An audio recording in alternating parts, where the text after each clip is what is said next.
Amigos de Cuatro Vientos, de nueva cuenta estamos con ustedes, la segunda transmisión de este día, lunes 14 de febrero, Día del Amor y la Amistad.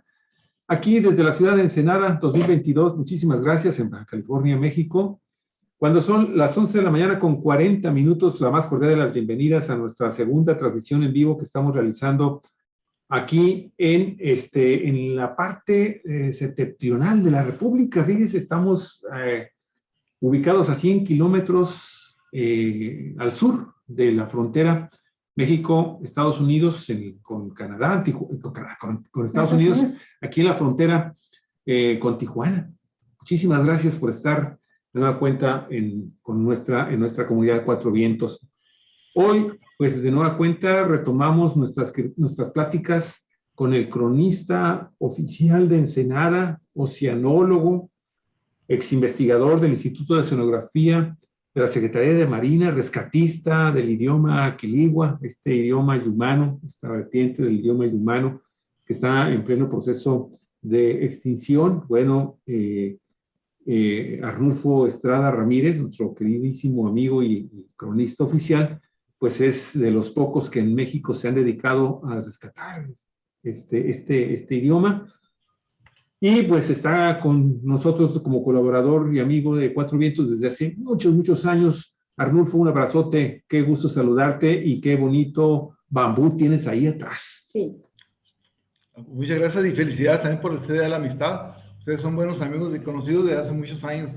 Cuando empezaba en el rescate de la lengua quiligua, me acuerdo que tú tenías una escuela de periodismo. La técnica. Por ahí se llevaron el primer documento que yo escribí sobre esa lengua, ya hace 24 años.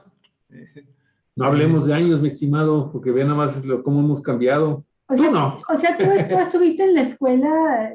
No, me acerqué ahí con Cruz para llevarle un par de ejemplares de ese primer libro, que era un primer documento con el objeto, se hizo con el objeto de enseñar la lengua. Entonces es un manual práctico, ilustrado, con dibujos que hizo mi hermano, y con frases muy comunes, con temas cotidianos, para enseñar la lengua. Y se usó al principio, pero ya ha sido mejorado. Después de más de 30 años, he mejorado la escritura y ya se usa un nuevo manual que escribí hace un par de años. Pero sí me acerqué. Sí lo conocemos. Excelente, tú eres una amistad, un cariño heredado acá con Javier, pero luego nos encontramos con que somos paisanos.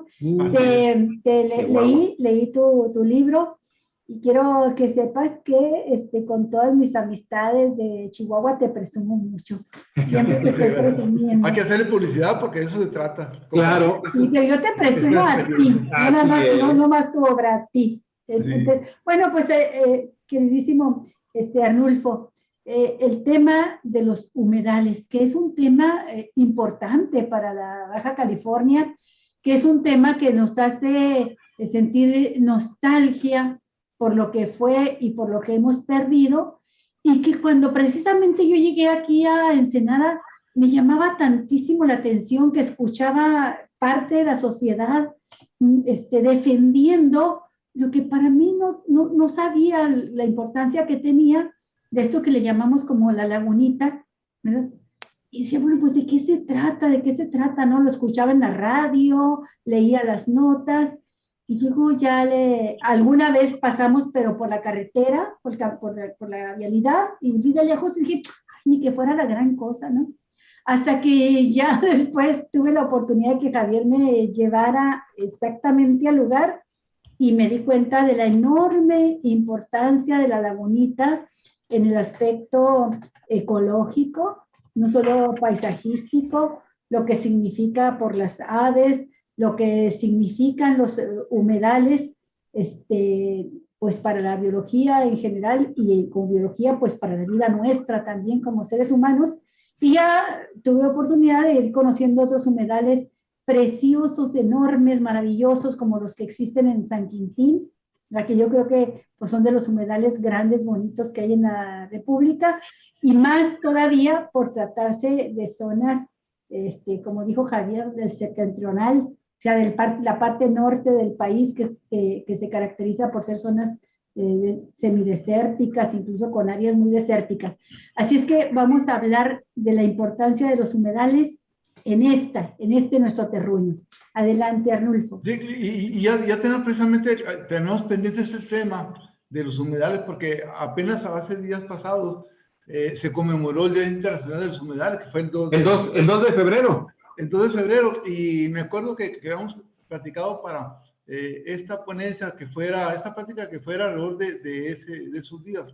Pero bueno, un día se pospuso unos cuantos días y he preparado una presentación relacionada con los humedales de Baja California. Hay una gran cantidad de humedales a nivel mundial, pero en Baja California tenemos humedales preciosos todavía bien conservados, a pesar de es tiempo todavía para algunos de seguirlo conservando, rescate verdadero, como es el estero de Punta Banda, la lagunita que menciona Olga, que además la lagunita es rica en aves sobre todo y algunas plantas, pero no es lo más importante, es realmente muy pequeño en comparación con uno más grande que tenemos aquí mismo en Ensenada, que es el estero de Punta Banda y del que vamos a empezar a hablar en esta presentación. En lo que tú la pones, mi estimado, así un dato rápido, ¿no?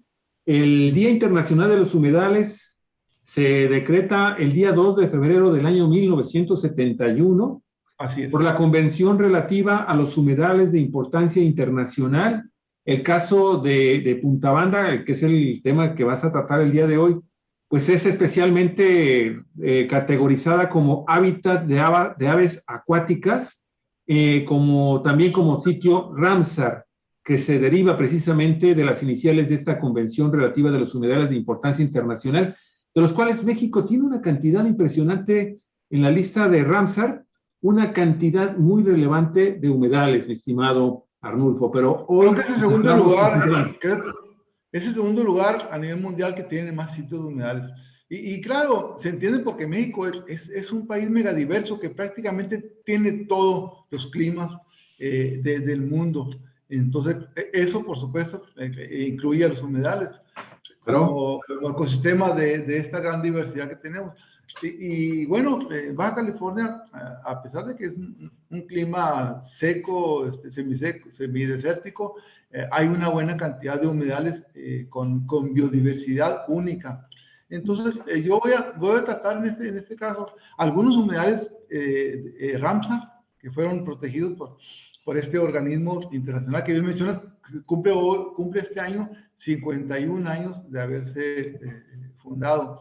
Entonces, Ramsar también tiene presencia en Baja California y al menos hay 6, 7 humedales importantes ya protegidos por este organismo.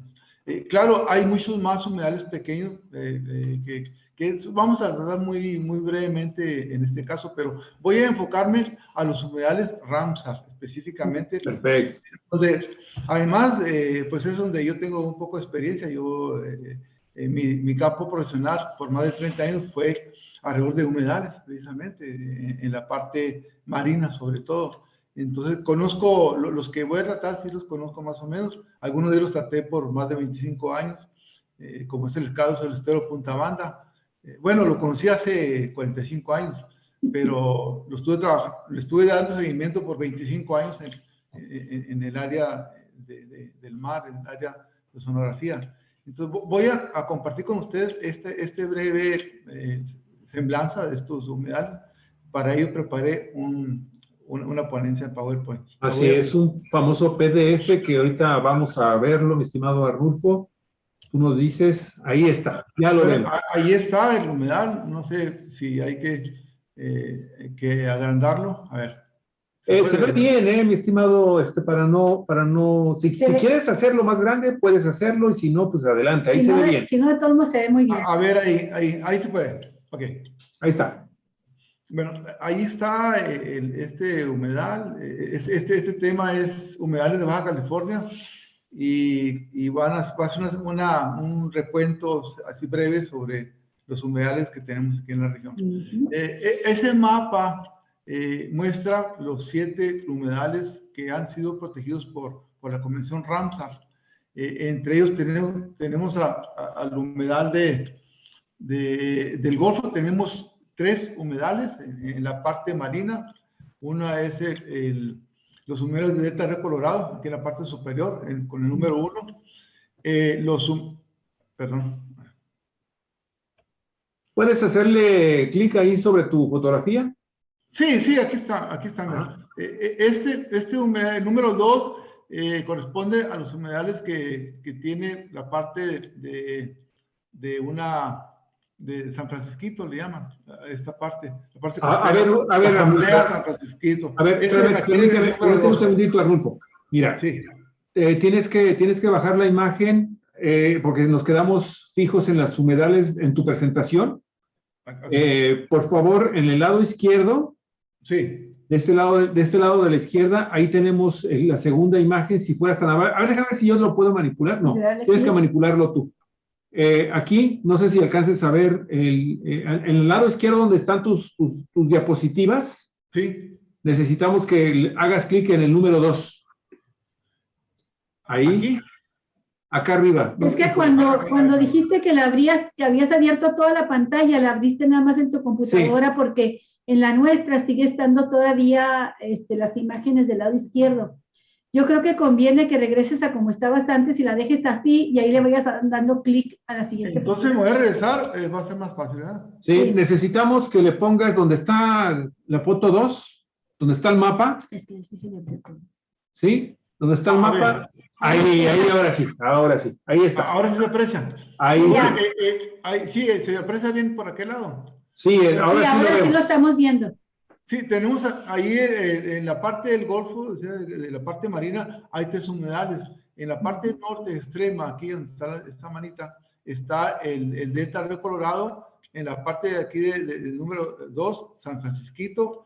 Y la 3 es la Isla Raza. Son 3 humedales protegidos por la Comisión Ramsar. Y aquí en la parte de arriba, que está en amarillo, son los humedales ya, el sistema de humedales que rodean el río Colorado. Entonces, estas lagunas pequeñas amarillas.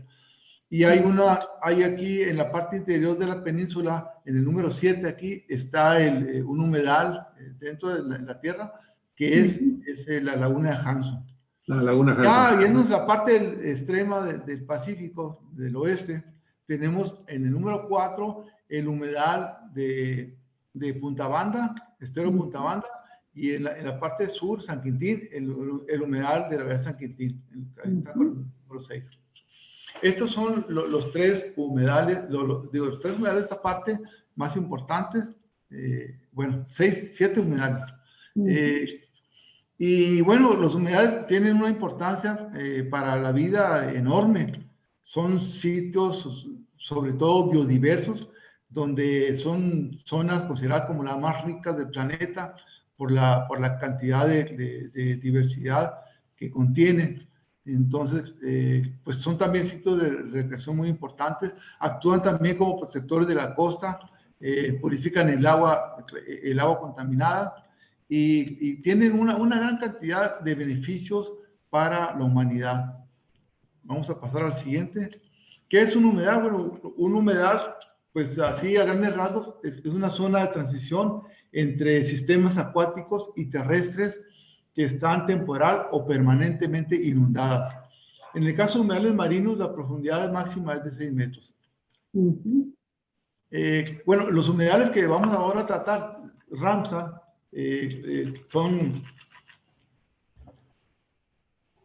son, de acuerdo a la convención de Ramsar, son los que promueven la conservación y el uso racional de los humedales. Es el único tratado, Ramsar, mediante el cual se centra en un único ecosistema como humedales, a eso se refiere. Y su nombre se debe a la ciudad donde se firmó el tratado el 2 de febrero de 1971, hace ya exactamente 51 años. Y actualmente está considerado que tiene, lo integran 168 países. Y bueno, ya centrarnos en el estero Punta Banda, como el humedal más importante que tenemos en Ensenada. El estero Punta Banda es una laguna costera en forma de L, yo la veo en forma de bota, que está en la parte sur de la bahía. Y bueno, ahí está una fotografía de la bahía y en la parte de abajo está una fotografía tomada ahí desde un cerro, Ojo de Pájaro. Como Pues ven, toda esta parte que se ve negrita, ahí, ya tierra adentro, ya a un lado de la playa. esta parte. Sí, a esa te refieres. Estas son la zona de inundación. Es la Ok. zona que está formada por pastos marinos y donde atrae precisamente una gran cantidad de especies marinas y especies migratorias. Ok. Es toda esta parte.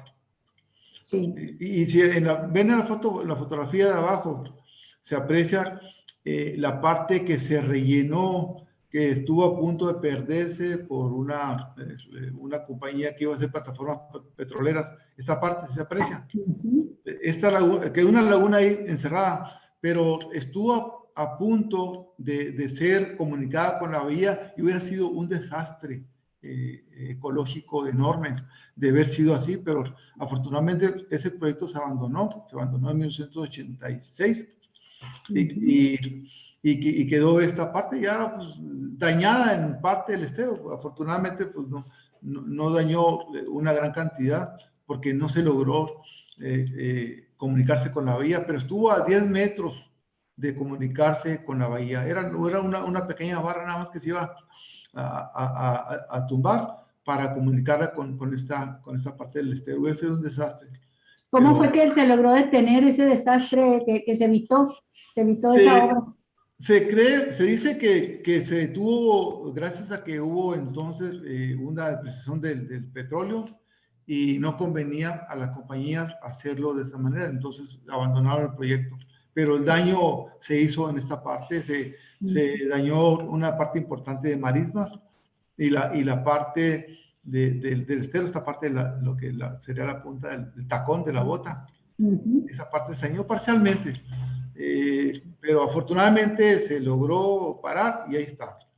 Pero pues ahí quedó una laguna que debería tener un provecho, siempre me ha gustado para que sea una zona de restauración y cuidado de organismos marinos. Pero bueno, quién sabe qué fin tenga finalmente esta parte de la laguna que está ahí.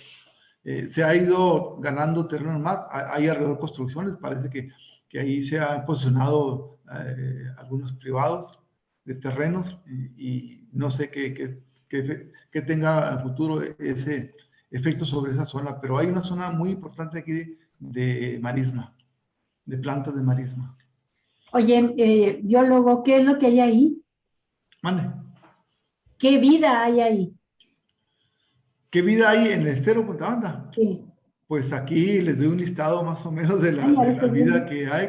Es un sistema biodiverso, un humedal relativamente prístino, o sea, bien conservado en comparación con los de California. Es un humedal muy conservado y solamente hay uno muy similar a este que es San Quintín, también bien conservado.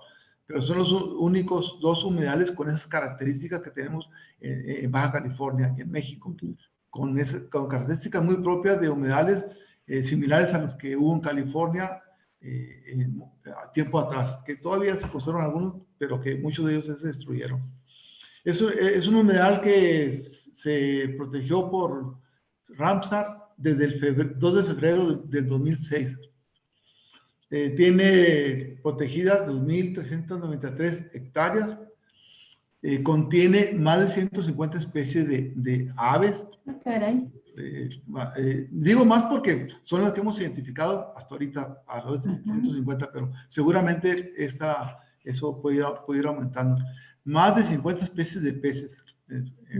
También yo lo estudié por muchos años, los peces del estero, por muchos años, y he encontrado alrededor de 50 especies. Hay más de 100 especies de invertebrados, más de 20 especies de reptiles y más de 20 especies de algas marinas, más de 100 especies de plantas en general y más de 40 especies de mamíferos. Como ver, es un humedal relativamente pequeño, pero muy diverso en cuanto a vida. Entonces, ¿Puedes mencionarnos algunos nombres de esta fauna? Ahorita vamos a verlo, por supuesto, y ya entramos en Punta Banda, vamos a ver algunos ejemplos de la fauna principal de esa zona, para la cual voy a mostrarle algunas fotografías, todas ellas tomadas por mí durante el tiempo que he trabajado en el estero. Fotos tuyas, muy bien. Precisamente vamos a empezar con peces. Pues peces, ahí podemos observar en la parte central, podemos observar un pez, una mantarraya que se llama raya de diamante. Desafortunadamente, las grandes mantarrayas que penetraron el estero por mucho tiempo ya están prácticamente fuera del estero. Son especies como esa del centro, explotadas comercialmente, que han sido ¿Las acabaron? duramente han sido devastadas, mi amigo Arnulfo, sí, devastadas. Devastadas prácticamente, casi suprimidas por la explotación que ha sido durante mucho tiempo suprimida de esas zonas bajitas como el estero Punta Banda. Y hay otra raya de diamante muy comercial, la raya de mariposa, que es también de tamaño como esta, que ha sido duramente explotada y es raro encontrarse en el estero Punta Banda. Y en la parte superior tenemos el lenguado de California, que le llaman Hollywood, los gringos. Esa ha sido también duramente explotada, pero el estero Punta Banda lo usan como zona de crecimiento, como un resguardo de niños, se puede decir, sería el equivalente en humano, ¿no? Un resguardo, ahí crecen los primeros estadios, rara vez penetran esos peces mayores de 50 centímetros, pero la mayoría es el lenguado más abundante del estero y generalmente son juveniles. Ese lenguado puede tener los ojos del lado izquierdo o del lado derecho, eso es muy interesante, porque con el tiempo los ojos le miran a un lado del cuerpo, pero puede ser izquierdo o derecho. Hay una razón interesante. Sí. Según para dónde esté más bonito ver, ¿no? Sí, tiene dientes filosos, hay que manejarlos. Yo siempre los manejé vivos, entonces hay que tener mucho cuidado porque tienen dientes muy filosos y te pueden cortar muy fácil. Oye, por curiosidad, ¿de qué depende que giren los ojos, que se le vayan desplazando a la izquierda o a la derecha? Pues es un enigma. Yo estuve investigando si era por sexo y sí hay una cierta relación ahí de un porcentaje. No recuerdo exactamente si los machos 60% son de derecho o las hembras, pero hay incluso cambia con respecto a la parte geográfica. En la parte del norte de Estados Unidos, en la parte del norte de California, el porcentaje se invierte. Entonces, probablemente tenga que ver con la temperatura. Así, a grosso modo, es lo que yo encontré. Y está ahí el pez escorpión, un pez que tiene espinas venenosas, entonces también hay que manejarlo con mucho cuidado. Y abajo está un lenguado que le llaman lenguado de diamante, ese que está, bueno, aquí está, en la mano. Está en la mano ahí. Sí, ¿Qué pequeño, así? ¿Ese es el tamaño adulto? Perdón. Este es adulto, sí, se puede decir, porque el máximo tamaño de este lenguado de diamante es de 30 centímetros. Este ya es un pez subadulto. Pero esta especie, a diferencia del lenguado de California o Hollywood, esta especie penetra todos los estadios, principalmente adultos. La raya de espina es una raya que tiene una espina venenosa también, que también yo en varias ocasiones fui picado con esa espina, muy dolorosa la herida que hace, pero es como un corte pequeño. Entonces esta raya es muy resbalosa, la tratamos en las manos y muchas veces me picaron. Solamente una me mandó al hospital. Y aquí hay otro lenguado también un lenguado que le llaman lenguado pecoso. Es un lenguado también que entra en sus estadios, principalmente juveniles y adultos, al estero Punta Banda. Ese es solamente algunas especies, pero les decía que hay más de 50 especies que son usuarios del estero Punta Habana. Estoy mostrando nada más algunas de las fotografías. Y bueno, en cuanto a invertebrados, pues invertebrados hay una buena cantidad también de esa especie. Les mencionaba que en estos animales, en esta fauna, hay más de 100 especies. Entonces aquí solamente estamos mostrando algunos representativos. Tenemos la jaiba azul. Esta jaiba entra, que por cierto aquí hay una fotografía, esta fotografía tiene hueva madura, es una especie que ahí se reproduce. Pues, ¿cuándo entra al estero? Lo interesante de esta jaiba y otra también muy emparentada con esta se llama Calinetes arcuatus, y la otra emparentada Calinetes bellicosus, solamente entra cuando hay un fenómeno niño muy intenso en la región. Entonces, parece que las aguas cálidas del sur transportan larvas que se asientan en el estero y ahí crecen por un tiempo. Llegan a reproducirse, pero cuando son detectadas por los pescadores, las sustraen y se acabaron inmediatamente porque son poblaciones muy restringidas al estero y muy pequeñas. Entonces, cuando se explotan, prácticamente las dejan sin esa especie al estero.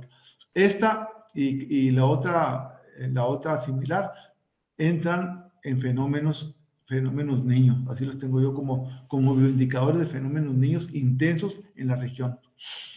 Esta almeja también es una almeja que se encuentra comercial, fue introducida hace muchos años al estero y ahí se reproduce desde hace más de 40, 50 años por ahí. Hay un cangrejo que sí es de aquí, el cangrejo nadador, también es una hembra en reproducción. El cangrejo nadador es parte de la fauna del estero Punta Banda. Y prácticamente se le encuentra en todo el estero Punta Banda, principalmente en el área cercana a la boca. Y el caracol, caracol le llaman caracol burbuja, aquí en la parte central. Es un habitante de la zona entre mareas del estero Punta Banda común. Y se le pueden encontrar también pulpos pequeños y pulpos más grandes, que ahí parece que el estero lo usan como parte de su crecimiento. Y estas dos especies que están aquí son los llamados nubiblancos. También le llaman babosas de mar. Sí. Esta se llama liebre de marina y esta también le llaman babosa. Son especies muy, muy llamativas por sus colores. También forma parte de la fauna de invertebrados del estero Punta Banda común. En ciertas épocas abundan más. Arnulfo, estas especies que pasaste ahorita, así, los peces, junto con las mantarrayas, y luego ahora esta otra de invertebrados. Sí. Arnulfo, ¿cuál ha sido la explotación comercial? ¿Ha sido para los pescadores ribereños, para los habitantes de la zona, o ha habido una explotación fuerte de empresas para darle una comercialización a un mercado mayor?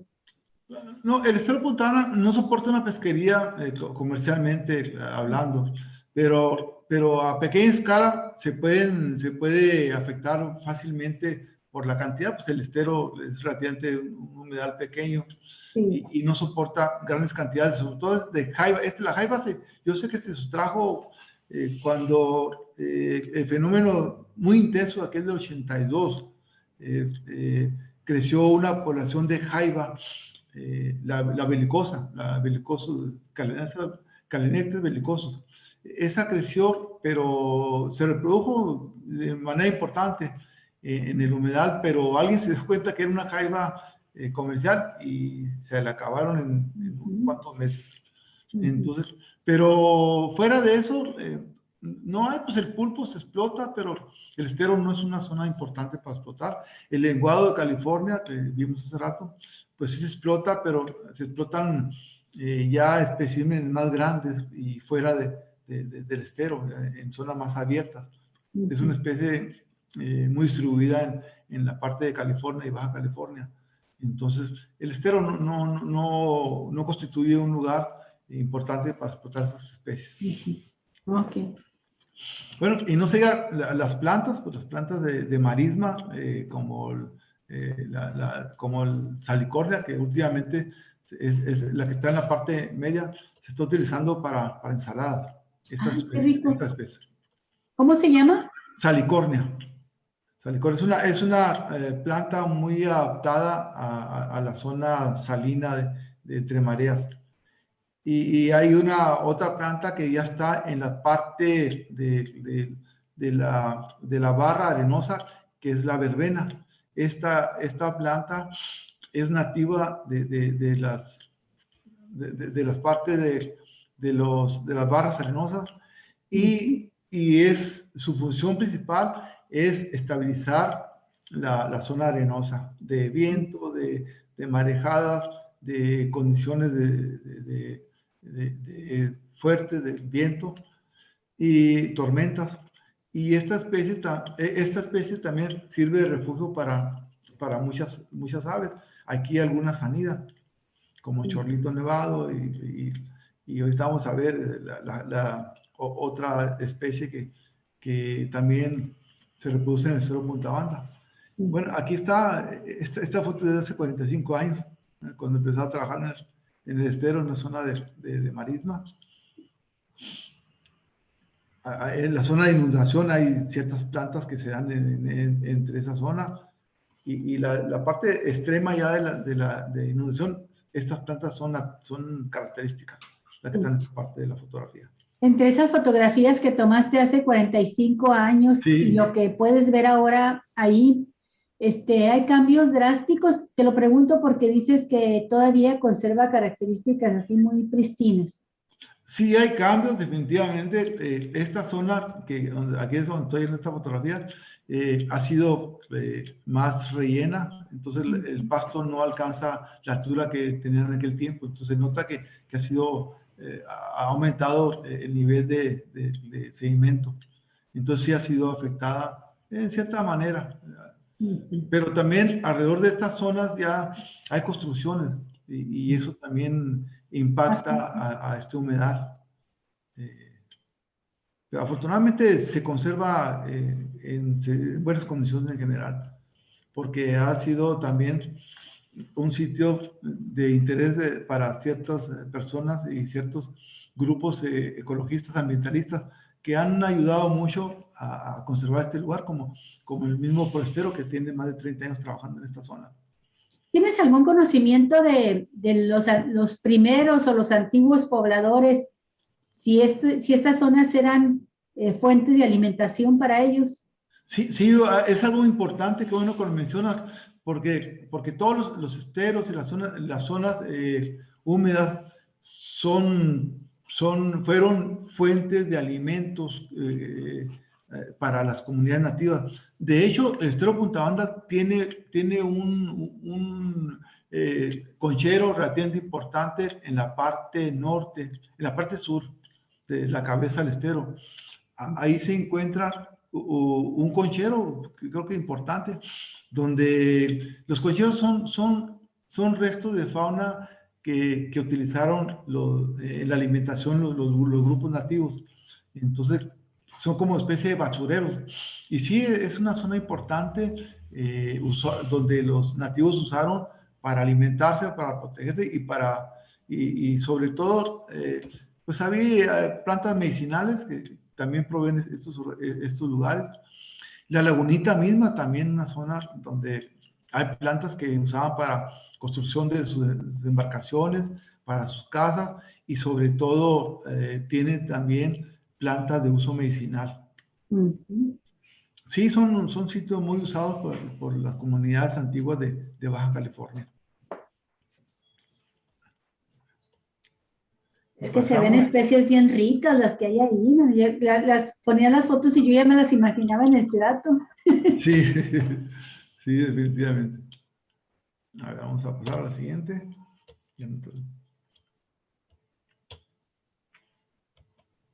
Se atoró aquí, vamos a ver.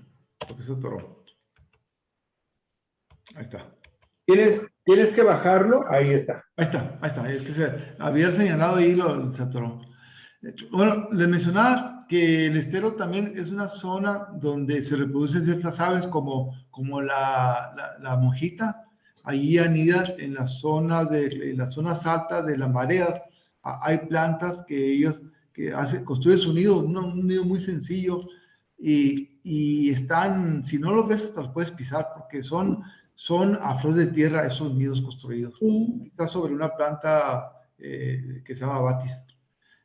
Esta especie es una especie común de la lagunita y del estero Punta Banda. Muy bonita, muy bonito ejemplar.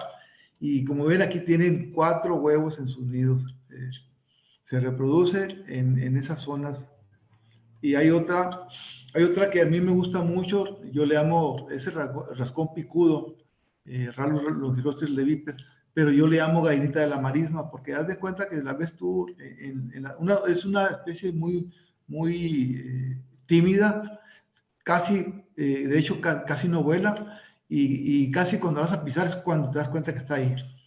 Aquí anida esta gallita de marisma, porque hagan de cuenta que anda una gallina picando y alimentándose en la zona entre marismas. Ella llega a tener entre 6 y 8 huevos y sus crías aquí están, son negras, nacen negras. Y en cuanto nacen, ya salen corriendo atrás de la mamá. Oye, pero ya en estado adulto, qué bien se camuflajean ahí con el paisaje. Sí, esa si no me doy cuenta, casi la piso. Cuando le tomé esa Ajá. fotografía, prácticamente pues ahí está a unos centímetros de haberle tomado la fotografía y no se movía, ¿no? Estaba alerta nada más, pero observando qué hacía. Pero momentáneamente abandonó el nido y es cuando pude tomar la fotografía de dos polluelos que ya estaban haciendo. Sí, Y estaba ya uno picándose aquí. Ya se estaba picando, se nota aquí en los huesillos, ya tenía un hoyito, estaba rompiendo la cáscara. Estaba por hacer eclosión, por romper el huevo. Se me hace que le espantaste para ver ese fenómeno tú. Sí, es una especie que está en peligro de extinción, gravemente amenazada porque han acabado con su hábitat en gran parte de California y aquí en el estero Punta Banda se mantiene una población muy sana, inclusive sé que es mayor que la San Quintín. El estero Punta Banda es un lugar muy importante para esta especie en grave peligro de extinción, porque sus huevecillos los depredan las especies invasoras como los gatos, los perros, y también las construcciones que están alrededor de estos humedales pues afectan mucho a esta tímida ave. A mí me encanta esa ave. Y luego que tenemos una sobrepoblación de perros y de gatos y callejeros que están acabando con este tipo de fauna. Así es una especie muy vulnerable a la contaminación y a la depredación por una gran cantidad de especies, incluyendo los humanos. Pero pues es una especie que afortunadamente la tenemos en el estero Punta Banda, sana relativamente. Y bueno, aquí esta lámina, esta es la gallinita, le llamamos gallinita de marisma, tímida siempre, muy difícil de ver en el estero Punta Banda y todavía más difícil ver sus nidos. Aquí está la boceta, con pico, también ave de pico larguísimo, que se han de alimentar de cangrejitos, ¿no? Esos se alimentan en la zona lodosa o arenosa de una buena cantidad. Hay muchos cangrejos, hay moluscos. Y bueno, parte también la garza de pie dorado, una usuaria permanente del estero. Y la abranta que llega en pequeñas poblaciones al estero Punta Banda también, en ciertos años nada más. Yo he contado hasta de 80 a 100 ejemplares de branta en el estero, pero no todos los años llega al estero. Generalmente se van a la Vega San Quintín, que es su zona de protección en invierno, y ahí se pueden encontrar entre 25,000 y 30,000 ejemplares de esta ave. ¿La branta que es una especie de pato? Okay. Es un pato, la branta, sí es un pato, es un ganso más bien. Ganso. Y esta especie llega en pequeñas cantidades al estero porque hay un pasto del que se alimenta, que solamente crece en pequeñas cantidades en el estero Punta Banda. pero en la bahía de San Quintín es muy común ese pasto, entonces se van generalmente a la bahía de San Quintín, donde se alimentan en invierno, y luego ya regresan al norte, alrededor de marzo, abril, y San Quintín queda otra vez. El siguiente año regresa la población, y fue por mucho tiempo cazada por personas. Todavía se consiguen en San Quintín permisos de caza, pero ya está más protegida. Antes era una caza discriminada, pues era muy fácil y relativamente fácil de llegar a un estuario o un estero como San Quintín, entonces era fácil cazarla. ¿Cuál es el mérito de cazar una branta? No sé, sé que hay permisos para cazarla, pero no sé. No sabes cuál es el... Bueno, pues es que a los cazadores les gusta, eso les gusta, ¿no? Atinar. Afortunadamente cada vez hay menos cazadores porque la gente también ya lo está señalando, ¿verdad? Como, Sí, es pues, una estupidez, es algo que la nos queda de la antinatura, estupidez humana. así es la antinatura, cazando animales que, Sí. pues a No veces sé. por deporte, porque ¿qué les pueden Sí, beneficiar? es como cacería de deporte, ¿no? Deportiva. Oye, quiero ver si aceptas abrir un pequeño paréntesis Sí. para ahorita que estás hablando también momentos antes de la garza ahí en los humedales. Seguramente ahora que estuviste haciendo también unos trabajos acá por el cañón de Doña Petra, viste población de garzas y las hemos visto mucho aquí en el cañón. Si quieres hacer además un paréntesis porque yo tengo curiosidad. He visto más garzas ahora que en otras ocasiones aquí en las aguas del cañón de Doña Petra. Sí, de Doña Petra.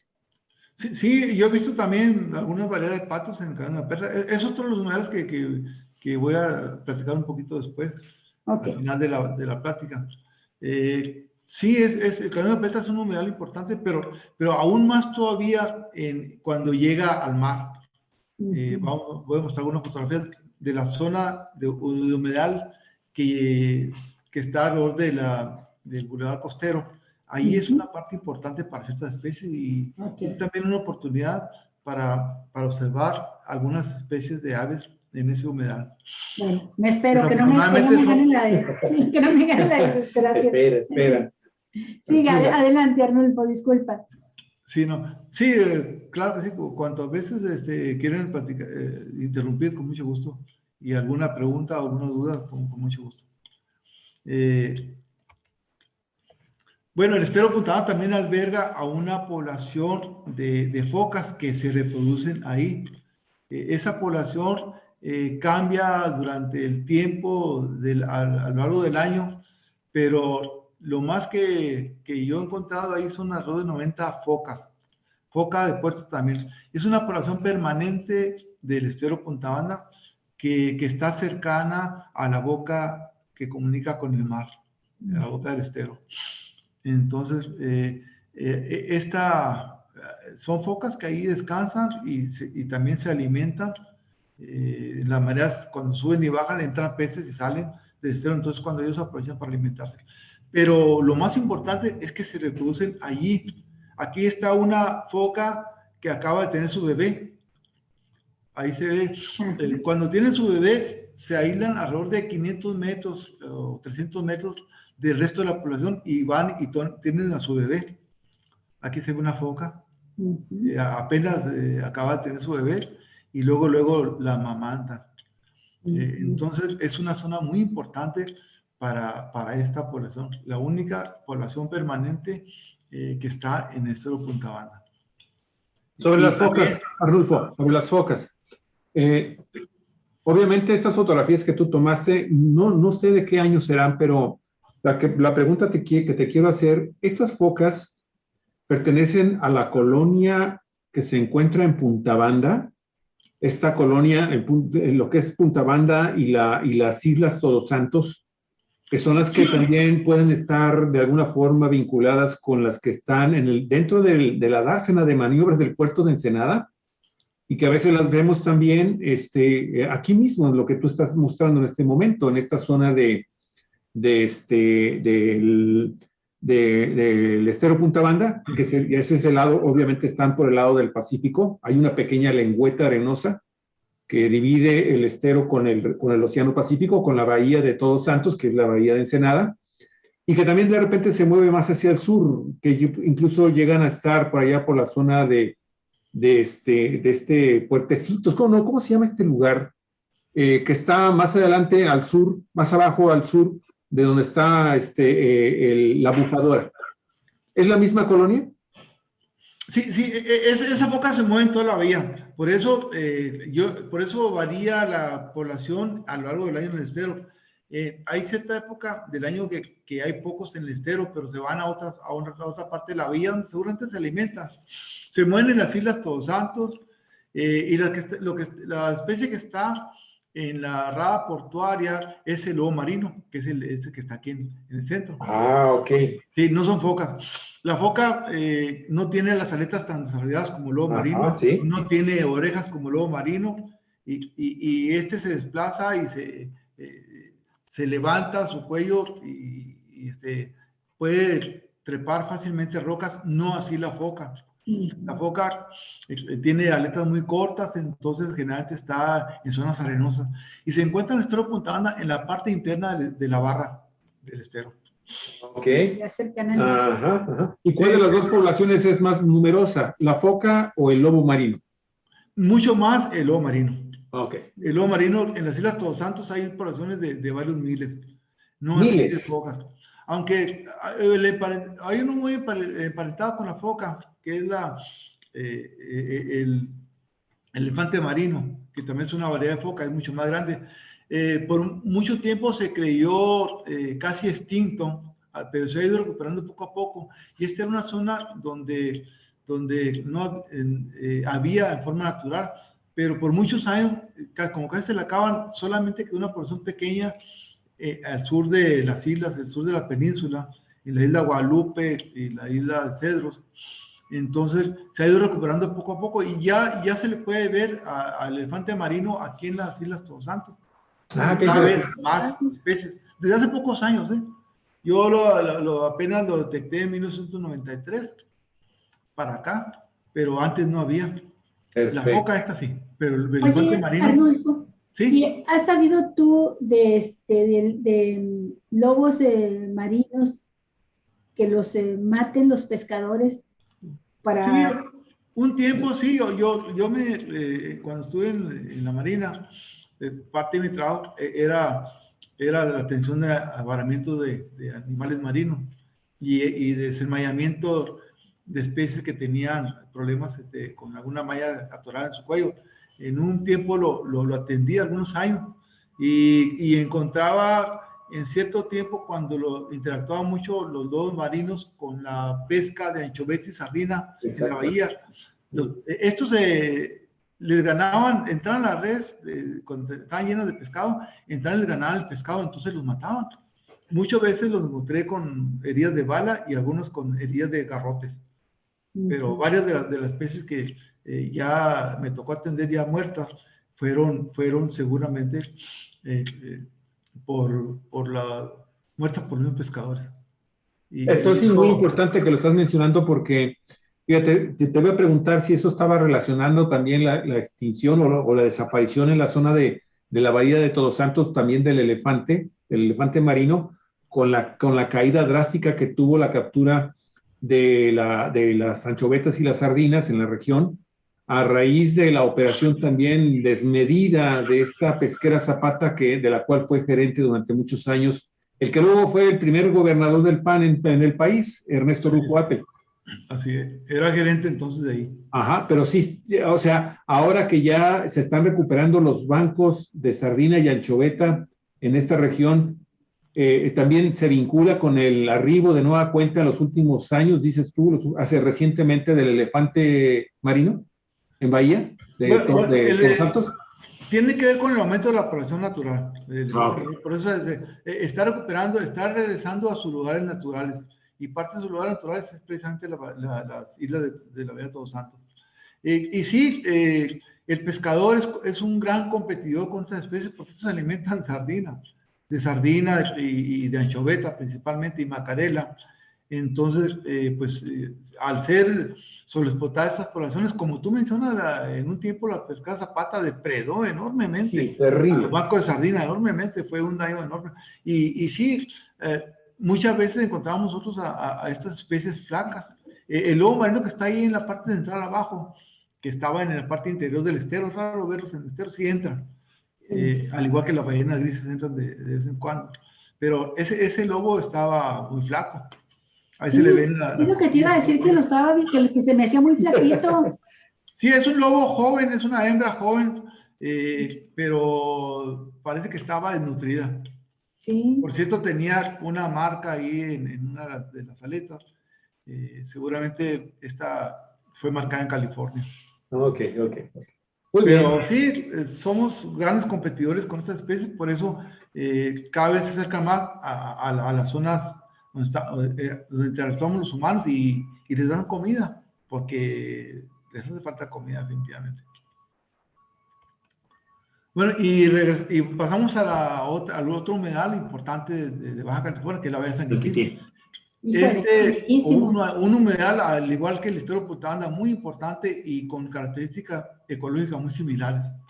Este sitio fue protegido por Ramsar desde el 2 de febrero del 2008 y se protegen 5.438 hectáreas. Más de 30 especies de mamíferos interactúan en esa zona, más de 150 especies de aves, más de 50 especies de peces también parecido al estero Punta Banda, más de 100 especies de invertebrados también. Son fauna muy diversa y muy similar al estero Punta Banda porque son características muy similares ecológicas. Y tiene también más de 100 especies de algas y más de 100 especies de plantas. Además de la bahía de San Quintín se utiliza, ahí se cultiva desde hace muchos años el ostión y de una manera muy responsable lo están haciendo. De esta manera que pues, los efectos han sido tal vez mínimos para esta bahía, ese tipo de explotación comercial. ¿Por qué dices que es irresponsable como están cultivando el ostión? Es una pesca irresponsable, el ostión es un manejo irresponsable. La bahía tiene algo muy interesante. Es bañada por aguas frías que vienen del norte de California. Por eso alguien dice, se mete a Bahía San Quintín y dice, ¿cómo está más frío o igual aquí que en el norte de California cuando debe estar más caliente? Lo que pasa es que aquí entran aguas muy ricas que vienen del norte y una corriente que penetra a la Bahía San Quintín. Todos los días se vacía 2 veces. Entonces, de ahí su riqueza para mantener los cultivos de ostión, porque todos los días se renueva el agua rica en nutrientes, que viene de la parte del norte, penetra en la Bahía San Quintín, en esa parte frontal, y lo hace interesante porque puedes encontrar zonas más frías en San Quintín que aquí en Ensenada, que debe ser al revés, ¿no? Porque más al sur debe ser más caliente cada vez. A medida que te acercas al trópico es más caliente, pero esa característica de corrientes marinas lo hacen a San Quintín una zona altamente productiva. Y claro, se renueva todos los días, entonces se limpia 2 veces al día las aguas pues es un sitio pues relativamente limpio, muy interesante. Y mencionabas hace rato, Olga, que si eran zonas de utilidad para los grupos nativos. Efectivamente, aquí estamos viendo una fotografía de la zona de humedales muy amplia que tiene San Quintín en la parte de la bahía. La bahía tiene dos ramales.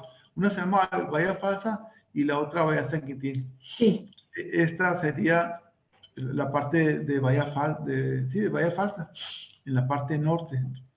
¿Esa cuevita dónde está, Arnulfo?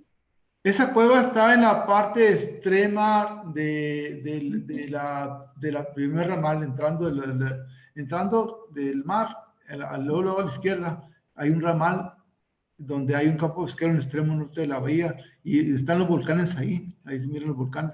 Ahí hay una zona de escarpes donde hay cuevas. Esta es la cueva más grande y al pie de esta persona que está ahí se alcanzan a ver algunas conchitas. Es una cueva con una buena cantidad de concheros. Sí, ahí comían, ahí comían. Ahí comían, hay una gran cantidad de restos de concheros. Ahí comían y ahí se protegían. Es una concha pues relativamente buena para acampar ahí, para vivir adentro. Pero hay otras cuevas ahí, más chicas que esta. Oye, no es muy difícil llegar ahí. No, lo que pasa es que no la ves del camino porque está escondida. Está en una parte de candiles que no se ven. Tienes que bajar a caminar para poderla ver. Sí, oye, una pregunta para llegar. Sí. Aunque mira, la verdad a veces conocer los lugares y darlos a conocer en dónde se ubican estas extraordinarias bellezas naturales, a mí a veces de veras, créemelo, si fuéramos una ciudadanía más educada en la conservación, desde el punto de vista biológico, histórico, antropológico, de estos sitios, porque tienen interés desde el punto de vista arqueológico y antropológico, yo con muchísimo gusto no le daría yo no me provocaría ningún problema dar a conocer los lugares, pero ¿cómo llegar? Simple y sencillamente en esta área ese camino, bajas la chorera, ¿verdad? Y te metes como si fueras por la zona arenosa, por la zona de los bancos de arena, como si fueras al sur de la Bahía Falsa, ¿verdad? Precisamente de la chorera ahí se puedes bajar, de la chorera y luego ahí empieza la bahía, ahí puedes bajar, ahí está la prueba. Nada más eso, no hay que decir más. Es que está bellísimo el lugar y a mí me gusta tomarle fotos a un apache que conozco en ese tipo de lugares así, que salen así, como casi la silueta nada más, con la sombra, con la oscuridad, es muy bonito y esos colores bellísimos al fondo. A ti que te gusta la fotografía, sabes lo que significa esos contrastes, ¿no? Precisamente esta zona fue límite de dos grupos étnicos nativos de la región, que son los Quiligua y los Kumeyaay. Órale. Y probablemente ahí también convergían en cierto tiempo los Pai Pai. Perfecto. Es una zona rica, pues ahí está la prueba. Hay mucha almeja, había abulón, había una buena cantidad de peces y choros, no se diga. Entonces, pues ahí está la prueba. Arqueológicamente es una zona muy interesante para estudiarse. Esta cueva, no sé si ya la están estudiando, pero vale la pena. Por lo menos conocerla. Arnulfo, estos límites entre estas etnias produjo también un mestizaje de etnias. Sí, todos los grupos étnicos están mestizados entre ellos mismos, están mezclados. Pues sí. Pai no hay puros, Quiliguas tampoco, ni Kumeyaay, ninguno de ellos, porque ellos hay que recordar que tenían una fiesta cada determinado tiempo que conmemoraban a los muertos, que se llamaba el Lloro Grande, y ahí convergían en esa gran fiesta que se puede hacer en Santa Catarina o en esa región de Pai y Quiligua. Se reunían más de 2,000 indígenas de todas las etnias emparentadas. Era un super Ahí se mezclaban. Se hacían parejas. Se hacían parejas y muchos de ellos hablaban por eso más de un idioma. Sí. Hablaban los idiomas de los otros grupos emparentados. Y además me imagino que debía haber sido un mecanismo social muy bueno para evitar los problemas de endogamia, ¿no? Dentro de las tribus. Así es, sí, la endogamia realmente se magnifica cuando se aíslan los grupos. Sí. Caso Quiligua, por ejemplo. Claro. Que es el que yo conozco mejor. Oye, Arnulfo, ya discúlpame, la última pregunta que para salir un poquito del tema, pero es que también, ahorita que estás hablando de esta gran ceremonia, no sé si será una ceremonia nada más social o de carácter también religioso, pero aquí se mezclaban los aspectos religiosos y sociales, porque la mayoría de las ceremonias grandes eran para conmemorar a los muertos. Así es. A diferencia de Mesoamérica, donde se venera a los muertos cada año, acá no, acá es al revés. Aquí se hace una ceremonia que le llama Lloro Grande para espantarlos, para alejarlos Sí. de la tierra. Para Oye, no y ya no se hablaba incluso de ellos durante ciertos años, ¿no? Sí, sí, dejaban de hablar. Ellos, la ceremonia era para llamar a los muertos, a los espíritus que andaban por ahí todavía rondando en la parte de los vivos, y los llamaban para preguntarles qué se había quedado para definitivamente el chamán, el brujo, hacía eso. Eh, los llamaba, hablaba en su idioma, los llamaba y le decía, váyanse ya, ¿qué se les olvidó? Y el chamán decía, no, pues que se le olvidó un metate por ahí, se le olvidó una capa, que por ahí, algún suplemento, algún implemento ceremonial o personal. Claro. Y los relocalizaban y los quemaban o los enterraban. Y ya Así. entonces el muerto o el alma del muerto se iba para siempre. Claro. Iba a ser Ahorita que estás recordado. mencionando a los chamanes, precisamente por eso era la pregunta que te quiero hacer. Oye, al igual que otras comunidades nómadas o seminómadas de la región norte y noroeste del país, ¿era común también el consumo de peyote?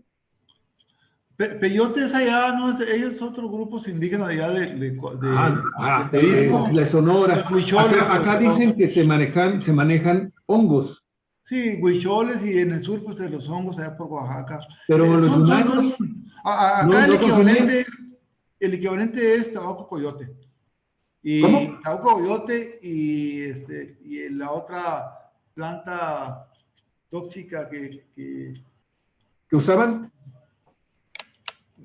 esta de los enamorados que le dio Ah, sí, la planta esta de las flores, ¿no? La de la flor blanca, sí, sí. el toloache. El toloache. Toloache y tabaco coyote eran las plantas ceremoniales, sobre todo el toloache es muy tóxico, era para ceremonias muy especiales y lo manejaban personas que sabían muy bien del uso del toloache. Pero el tabaco coyote era una planta común en las ceremonias, que era propia de los que jugaban y de los chamanes. Ok, gracias. Disculpa que te haya quitado Sí, aquí, no, pero no, dije, te lo voy a hacer ahorita una vez la pregunta, porque era algo de lo que yo tenía mucho interés en conocer, si también acá se utilizaban algún tipo de sustancias que permitieran, desde un punto de vista lúdico y religioso, algún contacto diferente en la percepción de la realidad. Eso es lo que me interesaba, Carlos. Habría Gracias, amigo. que hacer una plática especial porque Sí, Así es. sí, será muy interesante, Arnulfo. tengo alguna hipótesis sobre el origen de la cultura rupestre por estos chamanes. Órale. Y estas Pues ceremonias, sí, sí. estamos puestos porque además, Tengo algunos años investigando eso y algún Ahora. día le voy a platicar. oye, tenemos que hacerlo pronto porque vamos a ir a conocer las pinturas rupestres. Yo a conocerlas y quiero Bueno, llevar pues la platicamos máquina. antes de ello. Claro que sí. Sí, Platicamos. A ver si te los pegas, canijo. Sí. pues sí, será para los Sería buena primeros días de idea. abril. Te invitamos. Me encantaría. Órale, sale. Vamos a ver Perfecto, qué Arnulfo. pasa. Perfecto, gracias. Ok, La Branta planta. Negra, el de San Quintín, es el principal lugar donde llega la Branta Negra. Esta especie pues llega en grandes cantidades a la bahía en tiempos de invierno. Yo creo que están todavía por ahí, están por regresar al norte. En cuanto cambian las condiciones favorables, se regresan al norte. Y ahí se puede ver una buena cantidad de brantas ahí nadando en la bahía, tranquilas.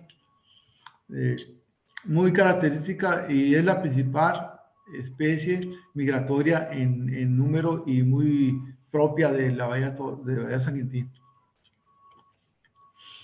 También la bahía, como es una zona donde hay mantos de algas, hay especies que viven especiales para esos mantos, para esas zonas de algas, como el pez sargazo, la parte de arriba, y el pez pipa. Si se fijan, tiene la coloración de las algas. Así es. Sí, Donde se alimentan, donde viven. Entonces, pues es una especie de mimetismo. Así es.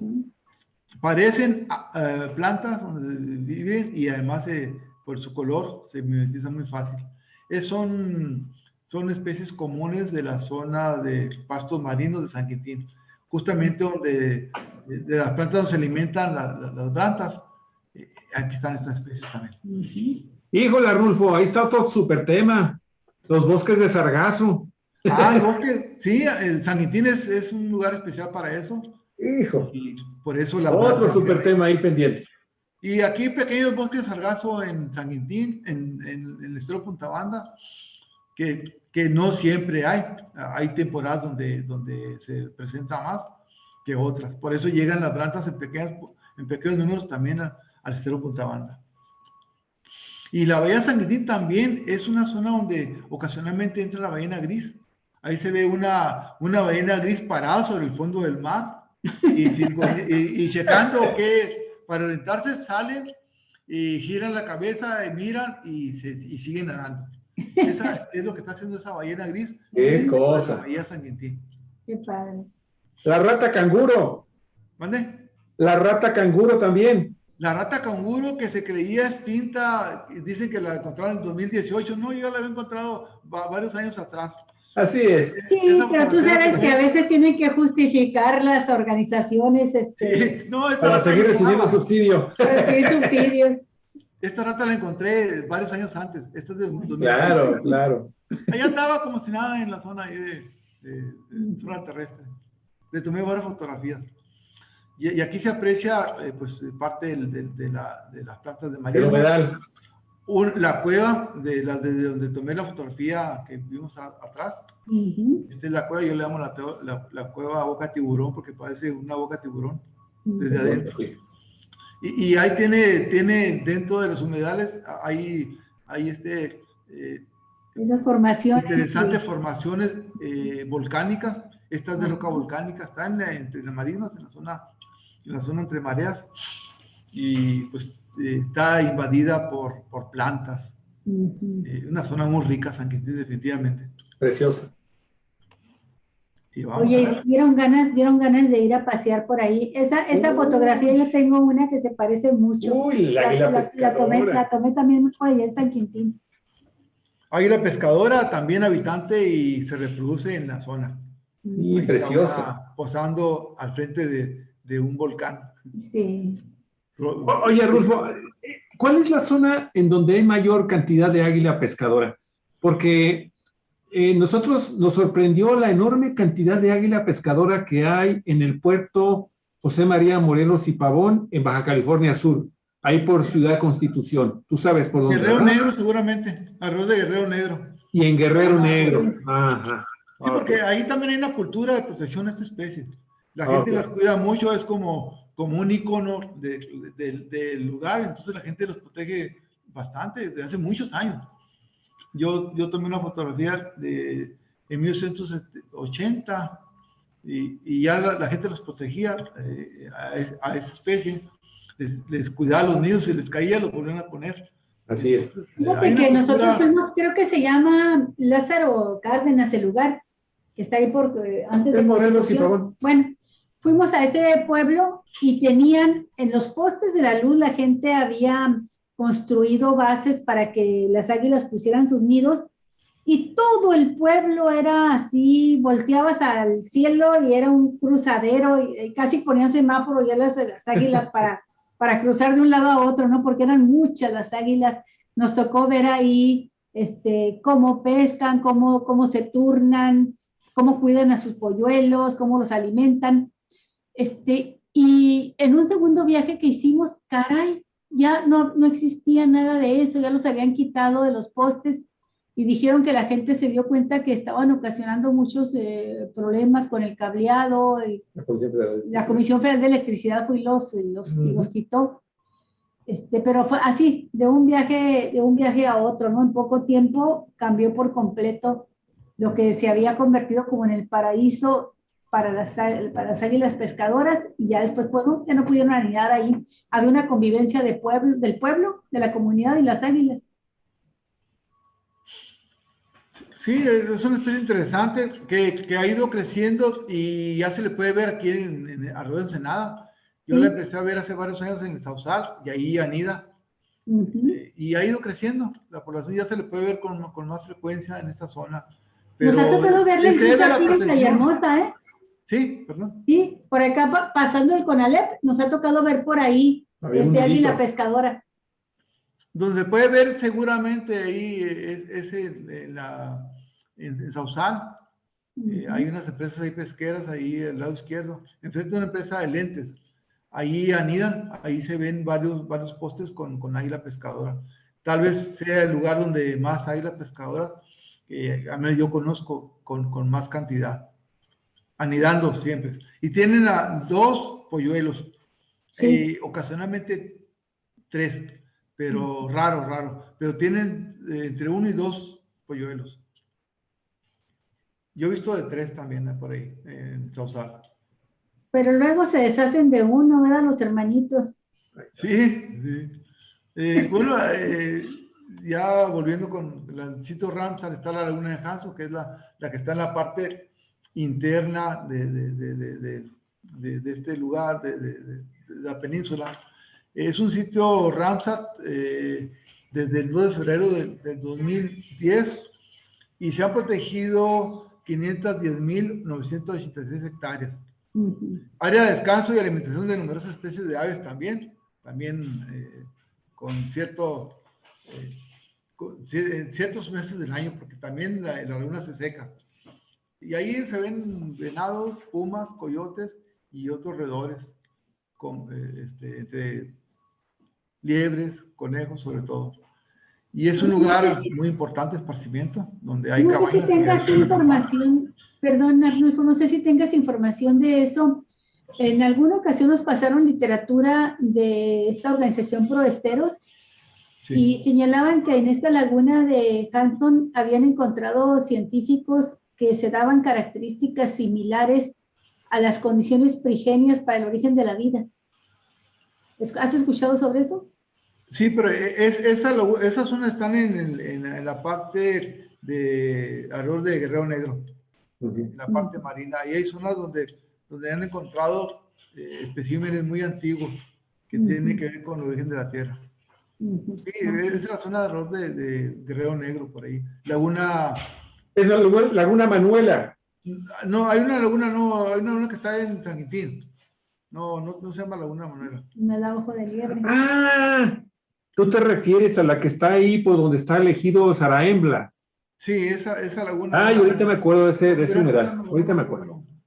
Laguna, bueno, ahorita me viene en la memoria, pero sí. Sí, ahorita. Laguna donde hay también especies muy antiguas, pero en Laguna Ojo de Liebre también ha sido estudiada por astrónomos, bueno, con esa orientación, porque dicen que ahí tiene que ver algo del origen de la vida. Probablemente hay especies que tienen que ver con esta evolución. Pero la laguna de Hanson, pues es una laguna que temporalmente ahí está. Esa fotografía de arriba apenas la tomé hace unos meses. Lo tomé en noviembre, 23 de noviembre. Y donde está este niño, que es mi hijo, la tomé hace 31 años.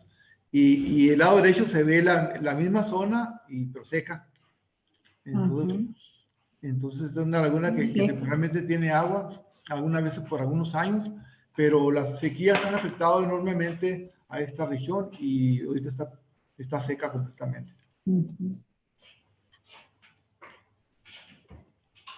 Y vamos ahora a lo que es el Golfo, el Delta del Río Colorado. Tal vez sea el sitio más antiguo que Ramsar de la zona, que fue establecido el 20 de marzo de 1996 y tiene 126.600 hectáreas protegidas.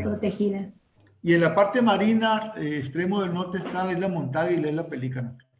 Estas islas se rodean por canales con aguas muy turbias, pero esas aguas permiten que se protejan muchas especies y ahí desoben a especies como la totoaba.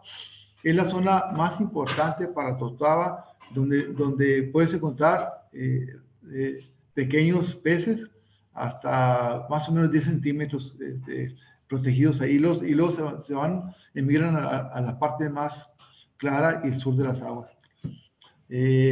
todas juveniles. En sus aguas al norte, bueno, al sur de estas islas está la Totoaba y claro, también es una zona de la vaquita marina. Ahí abundaban, no sé, la jaiba azul y los camarones azul y café, porque han sido también muy sometidos a explotación, así como una almeja que habita en las partes de los humedales, que en grandes cantidades había, dicen que le han dado muy duro, entonces que tiene ahorita peligro esa almeja, porque pues ha sido muy fuertemente explotada. También ahí se pueden encontrar delfines alimentándose de especies que se protegen en esa zona. Ahí vamos a ver, bueno, ahí está el alto del Golfo de California, está el delta, en la parte esta está la isla Montague y la isla Pelícano.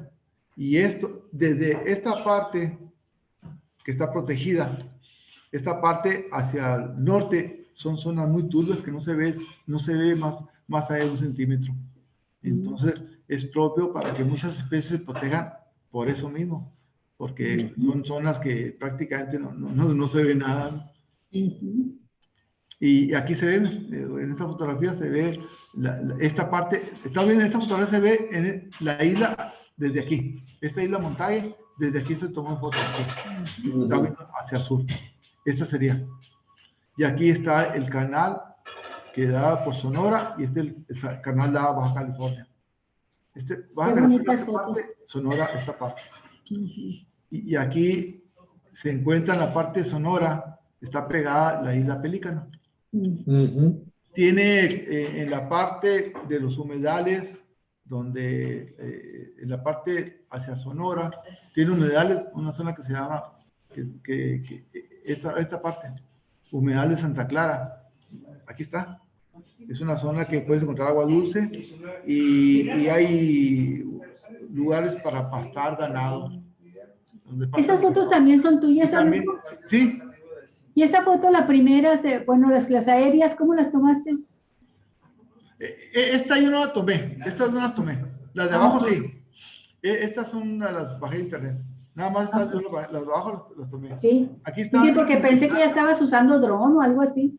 No, estas las tomé porque sí tengo fotos, pero no tan buenas. No se puede apreciar bien las islas. Las tengo más bien aquí, a flor de tierra. Entonces, esta parte sí, aquí está la ciénaga Santa Clara. Y alrededor de la ciénaga Santa Clara hay mucha almeja. Quione le llaman. Una almeja comercial que ha sido fuertemente explotada y en gran cantidad por metro cuadrado. Aquí hay, en la zona arenosa lodosa. Y en la zona de esta isla Montague hay una parte que es de un pasto marino, que le llaman el trigo gentil, que utilizaban los indígenas Cugapá para alimentarse de su semilla, este pasto. Es un pasto muy espinoso y lastima mucho, como que corta. Entonces tienes que andar aquí con botas. Tres cositas. ¿Sí? Rápido, 3 cositas. Ya encontré, estamos hablando de la que estábamos hablando, donde se han encontrado características muy similares al origen de la vida, es la Laguna Figueroa. Figueroa, sí, es la Laguna Figueroa. Está precisamente a un lado de lo que se conoce como el ejido Zaraembla, por la zona de la colonia Vicente Guerrero. No, exactamente. Por esa región, ahí está Laguna Figueroa, que en realidad es un humedal pequeño, sin embargo, es de los lugares que se conservan más como los orígenes y, bueno, los investigadores han ido a conocer esta zona porque le dan esas características, ¿no? Como si fuera la sopa original en donde se originó la vida. Segundo dato. Está siendo investigado esos sedimentos, sí, todavía. Así es, esos sedimentos. Segunda cosa también. Oye, estas fotografías, rápido. En el delta del Colorado, ahorita que estás manifestando las especies que están ahí, en este delta también habita la vaquita marina. La vaquita marina está desde aquí hacia el sur. Hacia el sur, perfecto. Y aquí esta parte justamente frente del Golfo Santa Clara. Santa Clara está aquí, por aquí, por la parte sonora. Ok. Y es el poblado más fronterizo, más norteño que hay en el Golfo de California. Y Así es. por acá está San Felipe. San Felipe, pues que estará ahí como a unos 150 Sí, entre kilómetros, San ¿verdad? Al Felipe, sur. si marcas una línea imaginaria entre San Felipe y Gómez Santa Clara, es el límite y la zona donde está la vaquita marina. Donde está la vaquita. Nada más para, aprovechando tu fotografía, dije, bueno, y agregando la zona de la vaquita. Y tercer punto, Sí. oye, estos humedales que estamos viendo en la parte del sur no corresponden a la zona de los humedales del río Colorado que recientemente una organización ambiental, Terra Peninsular creo que es, Sí. o no sé si es Terra o si fue otra compañía, no me acuerdo. Pronatura. Los que lograron que anualmente o cada 2 o 3 años se le entrega una cantidad de agua del río Colorado para que inunden esa zona. Tendrá como unos 5 o 6 años aproximadamente. Sí, ¿Es esa? están restaurando esta parte, más al norte de aquí. Más al norte, ok. Es más al norte de esta parte. Yo conozco de toda esta parte hasta acá, hasta aquí, toda esta parte por los canales, todo esto. Aquí, toda esta Perfecto, parte. gracias. Oye, Arnulfo, también quiero aprovechar una pregunta ahorita que delimitaste dónde inicia la población de vaquita marina. Sí, de aquí para abajo. Si tienes información reciente que te permita afirmar que existe la especie o ha desaparecido. No, todavía es una discusión. No creo que haya desaparecido. Lo que pasa es que es una especie muy tímida, que difícilmente ver. Nosotros anduvimos buscando 15 días y nunca vimos una.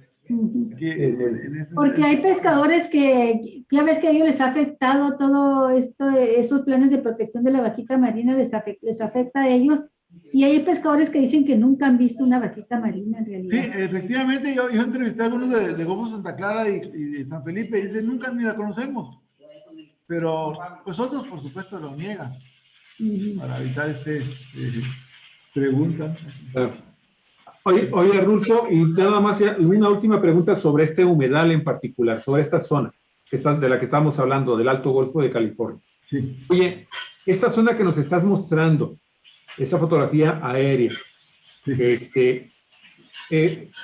Delimita también la zona en donde tradicionalmente los Cucapá encontraban ahí zonas para la pesca, para realizar sus actividades pesqueras, porque sabemos que los Cucapá tienen una muy arraigada y antigua costumbre, un uso y costumbre de explotar también los recursos del río Colorado y de la parte alta del Golfo de California. ¿Es esta misma zona? Sí, esta es una zona. Sí, lo que pasa por acá arriba. Entonces, esta zona, todo esto lo usaban ellos porque se puede navegar por embarcaciones pequeñas, toda esta parte. Sí, toda esta zona. Okay. Aquí se encuentra la curvina que ellos capturan, pero eran usuarios de muchas plantas y fauna de esta zona del río Colorado. Imagínense cuando había la corriente del río Colorado, era más rica que esta zona. Una chulada. Fauna y flora.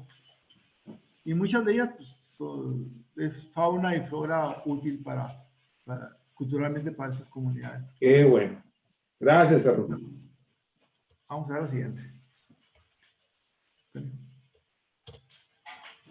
Esa es la que estamos viendo, más abajito. Pues ahí pueden ver, miren, es una zona de inundación que la marea sube rápidamente, es una amplia de varios kilómetros, y entonces te puedes quedar varado muy fácilmente y tienes que esperar a que baje la marea. Aquí la gente está esperando que baje la marea. Y puedes caminar kilómetros aquí en la zona de inundación. Y tiene que bajar, subir la marea para utilizar los canales que están alrededor de la isla y poder navegar, pero difícilmente se puede navegar cuando la marea aquí se puede apreciar. Sí. Esta zona, en este momento de la fotografía de abajo, la marea está baja, pero cuando sube, inunda completamente toda esta parte. Hasta donde está la bandera. Donde está la bandera, queda inundada. Y acá en la parte más de arriba es donde están las plantas, acá arriba. Una pequeña parte verde que se mira aquí. Y vaya lodos, vaya lodos. Son islas de lodo. Así que es. se formaron con la frente que por miles de años corrió el río Colorado. Ya no hay agua aquí. Entonces, estas islas tienden a estarse degradando lentamente.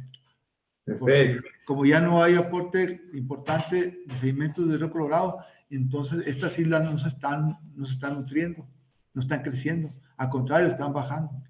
Y cada vez bajan más porque siempre es una zona, si ven las aguas son prácticamente oscuras, ¿no? Café de color del lodo. Ahorita vamos a ver una fotografía. ¿Ya? Karen. Bueno, es parte de la fauna, los peces que están en el río Colorado, en el delta. Aquí son algunos representativos, ¿no? Las rayas, curvinas, anchovetas, sardinas, otras especies de lamobranquios, lenguados, y esta especie Como anguila. rara también, rara parrosona, y estas pequeñas son juveniles de totuaba, estos. Vale. En sus primeros estadios que tendrán entre 5 y 7 centímetros. Estos. Son las famosas del buche de totuaba que llega a costar un dineral. Ahí se encuentran estas especies en sus primeros estadios. Entonces, es una zona muy importante para el resguardo y crecimiento en su primera etapa de totuaba. Y los invertebrados, pues, aquí algunos, la jaiba azul, hay un pequeño calamar que se llama calamar de alta, tal vez el calamar más pequeños, incluso comercial. Ahí se abunda en cierta época del año en el delta, en la parte del delta. Esta es la parte, el más grande que se puede encontrar, tiene como 8 centímetros. Eso tendría de 3 a 5 centímetros. Y otros cangrejos, otras diferentes especies. Y caracoles así muy vistosos que también los explotan mucho para cuestiones decorativas. Es parte de la fauna del delta. Y les decía que el delfín común o tornillo, el delfín tornillo, más bien, ese que penetra hasta la parte norte de extrema. Aquí se ve la isla Montague, y aquí se ven 2 delfines que andan buscando alimento. Prácticamente no se ve más allá de 1 centímetro de las aguas, pero pues estos tienen su técnica para buscar alimento ahí. ¿Tienen su radar? Sí. Y la otra, sitio Ramsar, pues la isla Raza, desde el 2 de febrero del 2006 fue protegido, y es una isla muy pequeña, Raza, porque prácticamente está a ras del agua, tiene 66 hectáreas, y está cerca de Bahía de Los Ángeles, a 40 kilómetros aproximadamente. Es el sitio más importante de la gaviota parda a nivel mundial, ya que aquí anidan y aquí se reproducen estas 2 especies de la población mundial alrededor del 95%. Entonces, es una zona bien importante para estas 2 especies, y también ha sido un lugar muy depredado en tiempos pasados, cuando fue objeto de explotación de guano por compañías. Ahí sí se afectó mucho, y también había grupos de pescadores que iban por los huevos de estas 2 especies y los vendían. Entonces, en cierto momento estuvieron en peligro estas 2 especies por la explotación tan desmedida que tuvo en años pasados esta isla. Afortunadamente es una isla ya protegida y muy estudiada en los últimos 40 años para acá. Hay solo 2 especies de lagartijas y poca vegetación, entre las que hay chollas, cardones, pitayas, algas y chamizos. Y esa es una fotografía que se tomó hace 35 años de esta población. Ahí se ve la gaviota ploma, esta es. Y un nido que está en la tierra prácticamente así, sin ninguna protección, de 3 huevos de esta gaviota. Estos cúmulos de piedras que eran muy comunes en el tiempo, parece ser que los que explotaban guano limpiaron la zona para facilitar el trabajo del guano. Entonces retiraron las rocas e hicieron varios montículos de ellas, alrededor de la isla, como estos. Ay. Y bueno, volviendo ya con esta parte, concluyo con la parte de los humedales protegidos de Ramsar, y voy a hablar un poquito, que sea brevemente, de los otros humedales, entre los que están presas, arroyos, pozas de marea, pozas de agua dulce, lagos artificiales y aguajes permanentes. Y ahí está Punta Corona. Ahí lo visitamos hace 40 años, exactamente 40 años, aquí lo visitamos, ahí andamos en la parte donde empieza el farallón y entrevistamos a los pescadores que llegaron en ese momento sobre las especies que ve ahí. Así estaba hace 40 años, ha cambiado, pero esta zona de verde que se mira aquí, ya gran parte ya han retirado la vegetación de esta parte, y ahí se dan, en esta zona verde, se dan pequeñas pozas humedales de agua dulce, como estas que están aquí, en la parte baja. Y aquí, pues ahí es visitado por algunas aves migratorias y aves residentes permanentes de la zona. Pequeña humedal, pero importante para la biodiversidad. Esta vista, pues se ve el farallón que hace Punta Corona, precisamente por eso se llama Punta Corona, por este farallón largo. Acá está. Y alrededor de esto hay mucha vegetación de tipo costero, como magueyes, agaves aquí. Aquí se alcanza a ver un poquito. Y pitayas, una buena cantidad. Todavía prístino, o sea, muy cercano a lo natural. De Punta Colorada nada más agregaría que hay que tener mucho cuidado de ese humedal, de esa región, sí, porque sigue todavía vigente la posibilidad de que en cualquier momento autorice el gobierno federal mexicano la construcción de aquel famoso puerto de altura, que tú recordarás, Punta Colorada iba a ser el puerto emblemático, la obra emblemática en el gobierno de Felipe Calderón, para que se pudieran manejar grandes buques mercantes con mercancía con destino a Estados Unidos y Canadá. Ojalá que nunca llegue a hacer eso, porque mira, ya no habría estos humedales, nada de esto, nada de esto. Y francamente creo que no estuvo vigente ni siquiera con Calderón. Sí lo recuerdo, que se abandonó el proyecto, pero pues hay gente que sigue todavía, como el estero de Punta Banda, cuando se abandonó el proyecto, todavía seguían con la idea de seguir con las plataformas de petroleras, pero afortunadamente se paró, se abandonó por completo. Pero por algunos años todavía seguían con eso, después de haber abandonado el trabajo de campo. Y bueno, la que mencionaba ustedes al principio, la Lagunita, es una zona pues pequeña, pero rica en especies, sobre todo de aves, y algunas plantas que usaron los nativos, como el tabaco coyote, como esta misma el tule, que abunda en la zona, y una buena cantidad de aves que usaron en cinegética para cazar. Afortunadamente es la última lagunita de agua dulce de un complejo muy importante de lagunas que existía en la parte norte de la bahía de Todos Santos, y que fueron las que utilizaban los grupos humanos que habitaban en la región cuando bajaban de las sierras. Algunos más o menos eran más o menos permanentes en esa región, y que fueron también producto de una gran admiración por parte de la gente que llegó con Cabrillo, ¿no? Por primera vez, el primer europeo que llega a ver la bahía de Ensenada y la zona de lagunas, en donde se abastecen de agua y del famoso berrendo, que era muy abundante en la región en aquella época, ¿no, Arnulfo? Sí, describe Cabrillo, cuando llega, describe Cabrillo Rodríguez Cabrillo primero que nada, luego Vizcaíno, pero describen a lo que era el Bajío. Era la laguna más importante de Ensenada en su tiempo, porque esa desembocaba y inundaba toda la parte del Bajío.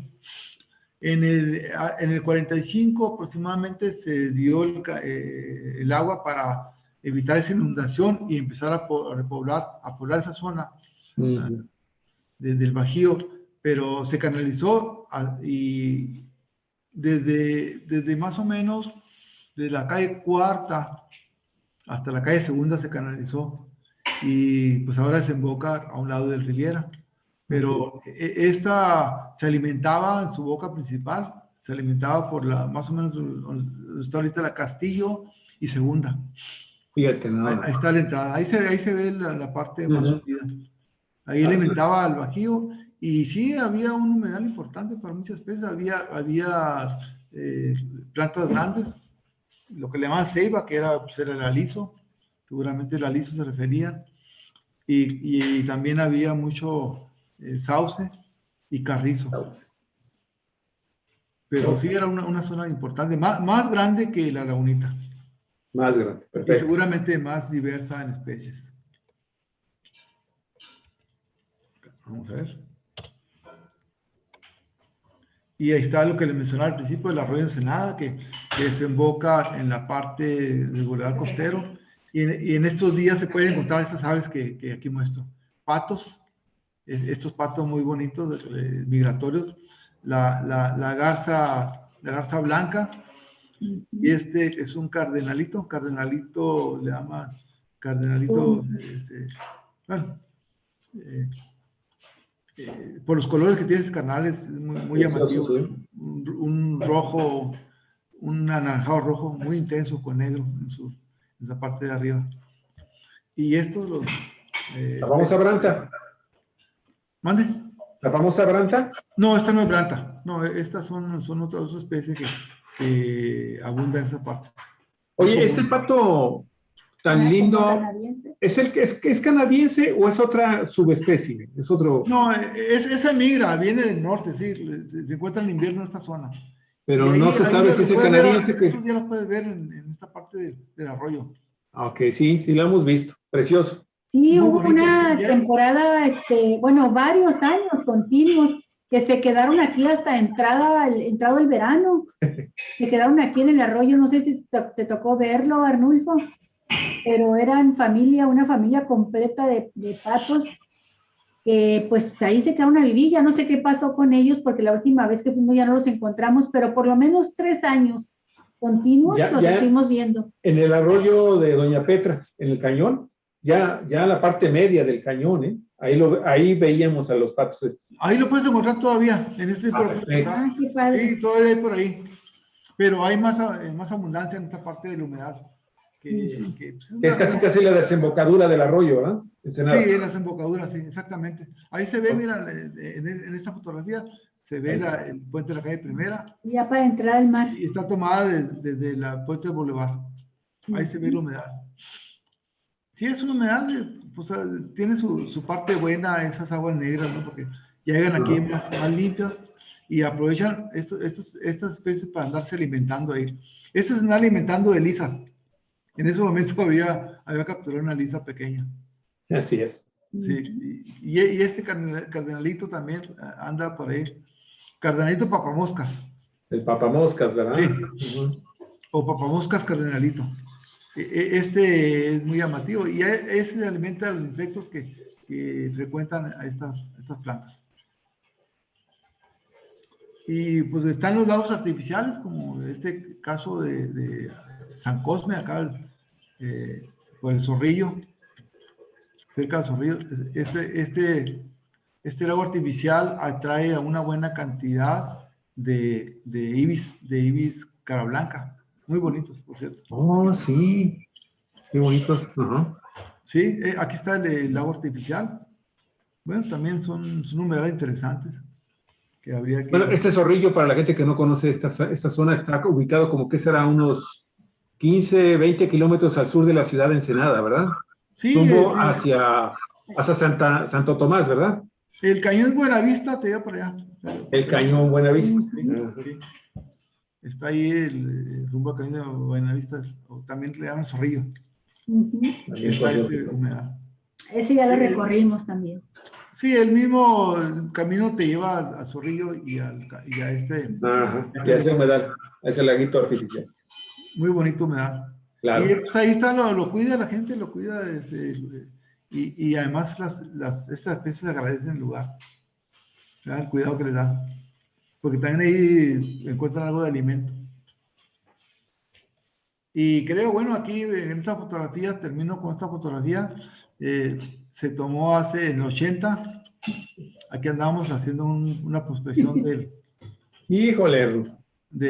Originalmente iba a ser aquí mi tesis, pero luego desistí. Por las especies, pero andamos aquí haciendo una prospección de la especie que iba a trabajar.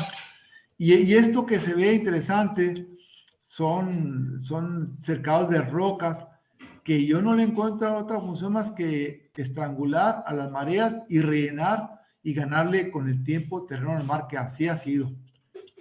Ahí se asienta el estero, el famoso estero Beach. Y esta yo no tengo duda que se o sea, hizo esta fue obra humana. propósitos para estrangular a las mareas, y aquí se ve largo, pueden ver, toda esta zona sería ganar al mar, toda esta parte. Oye, ¿esa obra crees tú que la hizo la familia Novelo de Estero, del Hotel Estero? ¿Sí? Mira, nada más. Entonces, oh, qué caray. Sí, bueno, y termino con esta parte, entonces, esta breve. Muy bien, Arnulfo, pues si nos haces el favor ya de salir para despedirnos, pero yo rapidísimamente quiero hacer un pequeño homenaje al movimiento ambientalista de Ensenada, Arnulfo, porque tú sabes que este movimiento ambientalista tiene su sustento en la creación de una escuela de ciencias marinas en la Universidad Autónoma de Baja California, que genera un movimiento a favor de la instalación de una comunidad científica muy importante en nuestra ciudad de Ensenada, que tiene también, que se viene a reforzar de una manera muy intensa, muy importante, con el Centro de Investigación Científica de Educación Superior de Ensenada, que entre sus primeras divisiones, en aquel entonces eran departamentos, pues estaba el área de oceanografía, mi estimado Arnulfo, y esto es lo que le da a Ensenada en particular una peculiaridad a favor del ambientalismo.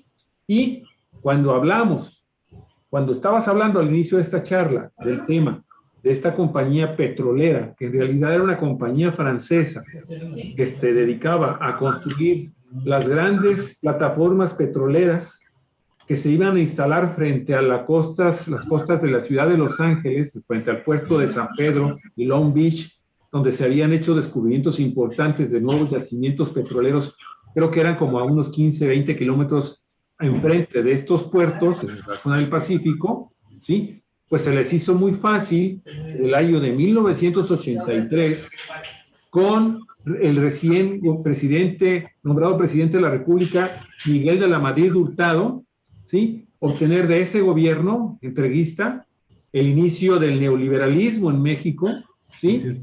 De una concesión para que se construyera en el estero Punta Banda, en la parte sur, una planta que iba a construir estas plataformas petroleras, que se cayó gracias a la oposición importantísima de estos grupos ambientales. Y yo recuerdo el caso de Proesteros, con Silvia Ibarra, con Laura Martínez del Río, ¿sí?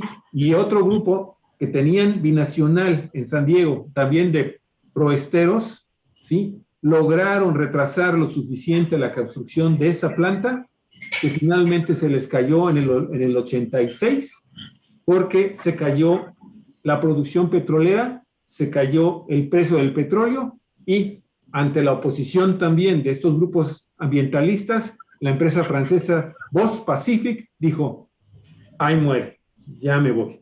Pero eso, ahorita que estamos hablando de esto, Arnulfo, yo sí quiero reconocer la labor de los ambientalistas de Ensenada en ese gran triunfo, y en otros más, que bueno, ya será objeto de otro programa. Voy a aprovechar este comentario que hace para mencionar a Katsuo Nishikawa. Tal vez nadie defendió esa posición del estero como Katsuo. Pero Katsuo fue en oceanología un defensor como ninguno del estero Punta Banda, y se opuso terminantemente a que se pusiera, Qué bueno que te acuerdas de Katsuo. Pero Katsuo Nishikawa merece un lugar aparte. Así es, definitivamente. Pues muchas gracias, Arnulfo, porque todo este trabajo que has entregado ahora en este programa para Cuatro Vientos, pues deja un documental histórico.